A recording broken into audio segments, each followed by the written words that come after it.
Hi everybody, Sylvia Hennifer here. I am just heading into my garden and I'm going to give my oregano plant a bit of a trim.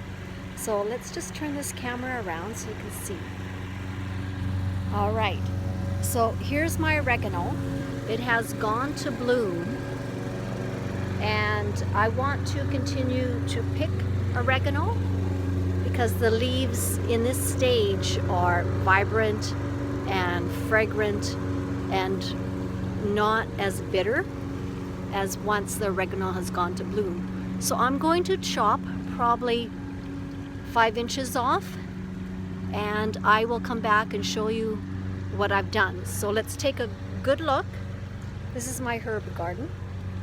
It's pretty small, but my oregano is huge. So I'm going to trim that and I will come back and show you how it looks after it's trimmed.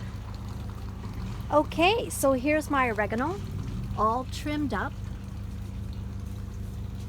and it'll come back even more vibrant, but you can keep it trimmed and it'll just grow. So I've got all the leaves or the flower heads here in a pile, plus I have a little bit of lemon balm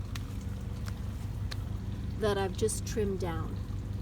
So it looks like I have 2 different kinds. This is the true, and this is lemon balm, but it looks like it's a different breed.